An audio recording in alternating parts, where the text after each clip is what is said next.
ভারতের জাতীয় সঙ্গীত যা দেশবাসীর কাছে আবেগ, সেই জাতীয় সঙ্গীত অবমাননার অভিযোগ বেসরকারি শিক্ষা প্রতিষ্ঠানের মেলায়। জাতীয় সঙ্গীতের অবমাননার অভিযোগে বিতর্কের ঝড় সমাজ মাধ্যমে। দেখুন, শীতের মৌসুমে বেসরকারি শিক্ষা প্রতিষ্ঠানের মেলা। সেই মেলার উদ্বোধনে গাওয়া হলো জাতীয় সঙ্গীত, কিন্তু অদ্ভুত ব্যাপার, জাতীয় সঙ্গীত গাওয়া হলো র‍্যাপ করে ডিজে বাজিয়ে। জাতীয় সঙ্গীত অবমাননার অভিযোগে তুঙ্গে বিতর্ক, যদিও ভিডিওর সত্যতা যাচাই করেনি ট্রাইব টিভি বাংলা। সামাজিক মাধ্যমে প্রতিবাদে সোচ্চার হয়েছেন নেটিজেনরা। এই ঘটনায় মর্মাহত এলাকার সংস্কৃতি প্রেমী মানুষজন। যে ঘটনাটা ঘটেছে জাতীয় সঙ্গীতকে বিকৃত করা নিয়ে, এটা অত্যন্ত লজ্জাজনক। সমাজের কাছে এটা ভীষণ রকম ভুল বার্তা পাঠাচ্ছে যে সব গান সমস্ত কিছুকে নিয়ে র্যাপ ভার্সন হয় না। এটা মানে আমাদের বোঝানো উচিত প্রতিবাদ করে। কোথাও কি আঘাত পেলেন একটা এইভাবে?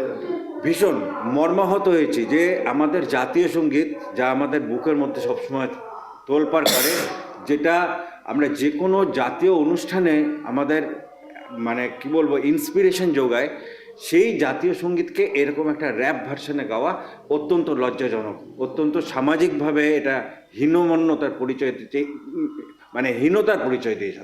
এটা শুনে আশ্চর্য হয়ে গেলাম। জাতীয় সঙ্গীতকে নিয়ে এরকম যে চিনিমিনি খেলছে, ছেলে খেলা চলছে, এর তো একদম অপরাধ, একদম রাষ্ট্রদ্রোহিতার অপরাধ। এটা জাতীয় সঙ্গীত, এটা বাংলাদেশ হয়ে যায়নি যে জাতীয় সঙ্গীত রচয়িতা বা জাতীয় সঙ্গীতকে নিয়ে আমরা যা ইচ্ছা তাই করবো, এগুলো এখানে চলবে না।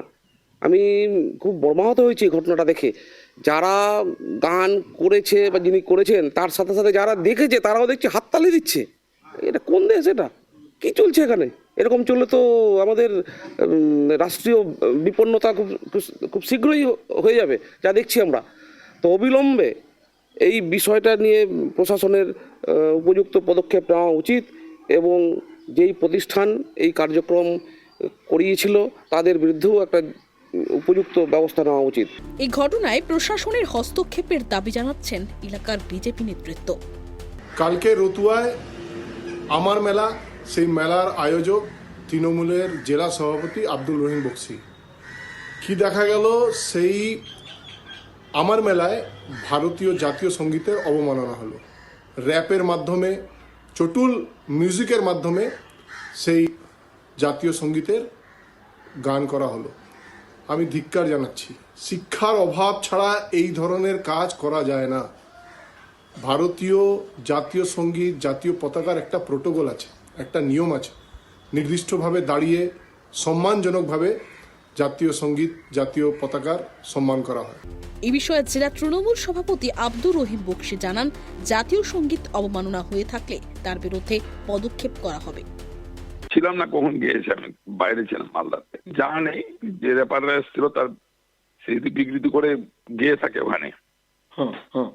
আর এটা যদি জাতীয় সঙ্গীত অপমাননা হয়ে থাকে তো তার বিরুদ্ধে অ্যাকশন করা হবে, ব্যবস্থা গ্রহণ করা হবে।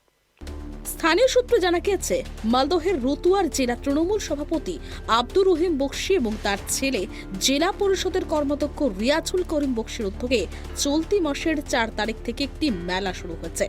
এলাকায় সেই মেলা আমার মেলা নামেই খ্যাত।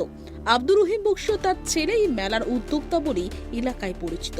সেখানে বৃহস্পতিবার রাতে একটি সঙ্গীত অনুষ্ঠানে জাতীয় সঙ্গীত গাওয়া হয়েছে বিকৃতভাবে, ফলে তীব্র আরও বিতর্কের ঝড়। মালদা থেকে রুহুল আমিনের রিপোর্ট, ট্রাইব টিভি বাংলা। মালদার তৃণমূল নেতা বাবলা সরকার খুনের ঘটনায় শুক্রবার ধৃত তৃণমূল নেতা নরেন্দ্রনাথ তিওয়ারি এবং স্বপন শর্মাকে তোলা হলো মালদা জেলা আদালতে।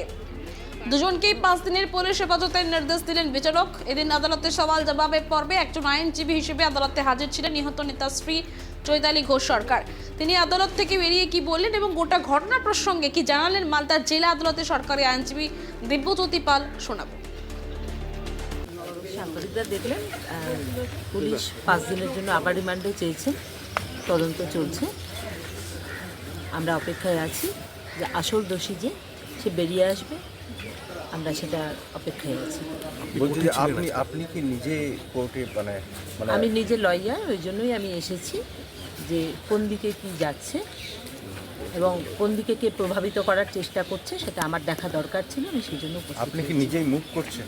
না, মুভ করছে, সবাই করছে, আমাদের লয়াররা যারা। তার মধ্যে কি আপনিও আছেন?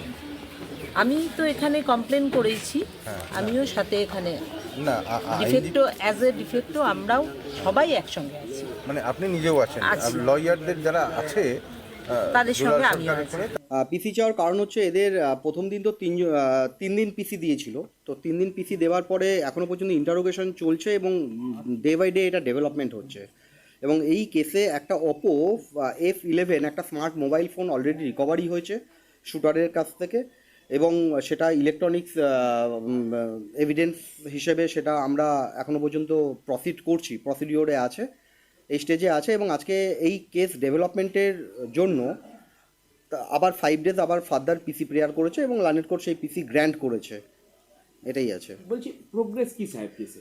প্রোগ্রেস আছে হচ্ছে যে অফেন্স যখন ঘটনা ঘটলো accessory before the fact, of the fact and after the fact, যেখানে একটা টেলিফোনিক কনভারসেশনস একটা পাওয়া গিয়েছে এখনো পর্যন্ত, সেই টেলিফোনিক কনভারসেশনস এখনো খতিয়ে দেখা হচ্ছে।